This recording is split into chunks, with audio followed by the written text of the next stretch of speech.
गांव में पंचायत लगी थी। सभी को पंचायत के फैसले का इंतजार था।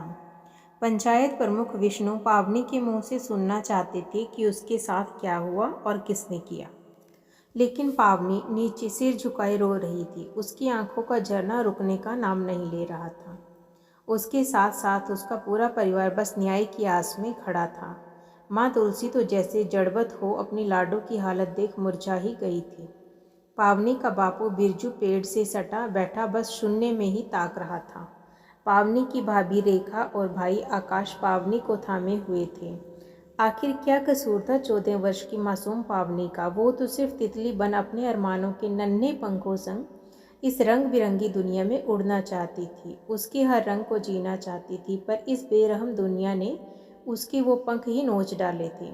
अभी पिछले हफ्ते की ही तो बात है जब पावनी की भाभी के भाई की शादी थी। पावनी भी शादी जाना चाहती थी, पर उसकी माँ हमेशा कुछ न कुछ बहाना बनाकर उसे मना कर देती। तुलसी अपनी बेटी पावनी को अपनी आंखों से कुछ पल के लिए भी ओझल नहीं होने देना चाहती थी। ये एक एक माँ की फिक्र थी या एक औरत का दर्द जो वो खुद समझती थी। पावनी ने बहुत जिद की तो तुलसी ने कहा, नहीं री लाडो, अभी भाभी को जाने दे, मैं और तू बाद में चलेंगे नई नवेली बहू से मिलने, उसकी मुंह दिखाई करने। इस पर पावनी नाराज हो गई। कहने लगी, बाद में क्या शादी वाली मौज मस्ती मिलेगी माँ? तुम भी ना मुझे कहीं नहीं जाने देती हो। तब पावनी की माँ रेखा ने कहा, माँ जी की भाभी रेखा ने कहा, माँ जी आप भेज दीजिए, मैं तो हूँ ही, साथ में इसके भैया भी इसका ध्यान रखेंगे, आप फिक्र ना करें। हालांकि तुलसी का मन अभी भी गवाही नहीं देता था पावनी को भेजने के लिए, पर सभी इतना कहने पर उसने पावनी को जाने की अनुमति दे दी। साथ ही साथ पावनी से कहा, देख लाडो, अपने भाभी के संग संग ही रहना, अकेली मत जाना कहीं भी, शादी ब्याह का घर, अपना ध्यान रखना। ये सुनते ही पावनी खुशी से झूम उठी। अपनी माँ के गले में हाथ डालते हुए कहा, ठीक है मेरी प्यारी माँ, अब जाऊँ अपने लहंगा चुन्नी कपड़े लगाने।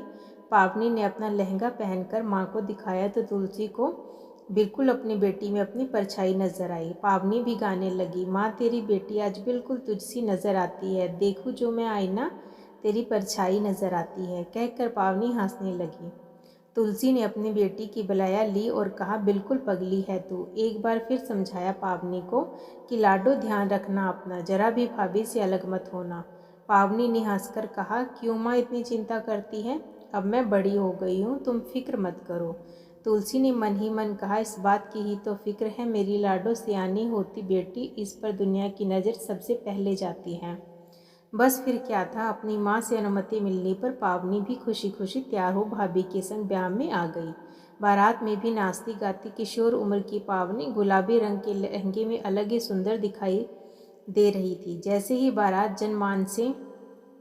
जन्मा से पहुंची, रस्में होने लगी, जयमाला के बाद फेरों की तैयारी होने लगी। तभी पावनी ने अपनी भाभी से कहा, भाभी मैं अभी बाथरूम तक होकर आती हूँ। भाभी ने भी कहा, ठीक है। पर कुछ समय बाद पावनी की भाभी ने ध्यान करा कि पावनी उसके आसपास कहीं दिखाई नहीं दे रही है तो उसे चिंता हुई। उसने अपने पति से कहा, सबने इधर उधर ढूंढा पर पावनी ना मिली।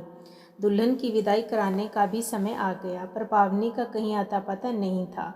भोर होने को आई, सब तरफ खोजा पर पावनी कहीं मिल नहीं रही थी। तभी पावनी को ढूंढते ढूंढते रास्ते में पावनी की गुलाबी चुन्नी खेतों की तरफ रेलवे ट्रैक के आसपास झाड़ियों में अटकी दिखाई दी। चुन्नी बुरी तरह फट चुकी थी। किसी अनहोनी की आशंका से सभी उस तरफ दौड़े, पर अनहोनी हो चुकी थी। पावनी रेलवे ट्रैक के पास क्षत विक्षत अवस्था में पड़ी थी। उसके शरीर पर बेल्ट से पीटने के चोटों के निशान थे। उसके शरीर से खून रिस रहा था जिसे चूहे खा रहे थे।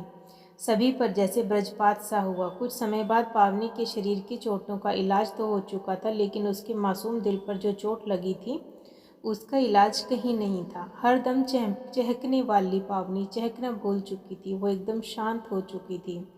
पावनी की माँ उसे देखती तो लगता जैसे उसकी परछाई आज मर चुकी है, जैसे जिस्म के साथ साथ आत्मा तक तार तार हो चुकी है। उसकी हंसती मुस्कुराती बेटी की आत्मा भीतर तक छलनी हो चुकी थी। उसमें ना वो जीने की उमंग, ना कोई उत्साह, बस हर समय शून्य में देखती रहती।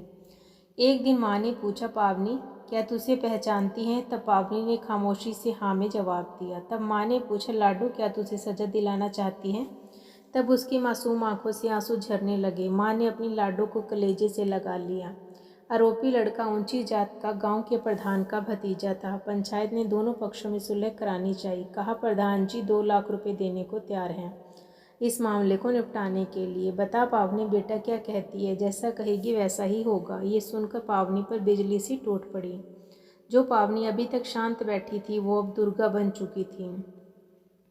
उसने गरजते हुए कहा, मुझे न्याय चाहिए, बस न्याय। जिस तरह इस राक्षस ने मेरा भक्षण किया है, जो दर्द मैंने सहा उसे भी वो दर्द मिले, बस इतना ही चाहती हूँ। सारा गांव पावनी की ओर देख रहा था। पावनी ने आकर कहा, इसे ऐसी सज़ा मिले जिससे यह तो क्या कोई भी इसके जैसा करने से पहले 100 बार सोचे। पावनी ने कहा, इसे नंगा करके सारे गांव के सामने बेल्ट से तब तक पीटा जाए जब तक कि अधमरा न हो जाए। फिर इसके आधे शरीर को मिट्टी में दबाकर तब तक छोड़ दिया जाए जब तक सांप बिच्छू के डंक से इसकी मृत्यु न हो जाए। अब पंचायत में चारों तरफ सन्नाटा थी तो सिर्फ एक आवाज़ पावनी के मौन आंसुओं की। आज तुलसी को लगा कि उसकी परछाई आज फिर से खड़ी है। जीने की कुछ बाकी है जो अपनी लाडली को अपने कलेजे से लगा लेती है। तो फ्रेंड्स, इस कहानी पर आपके क्या विचार हैं? प्लीज़ कमेंट सेक्शन में ज़रूर लिखना। Thank you so much for watching.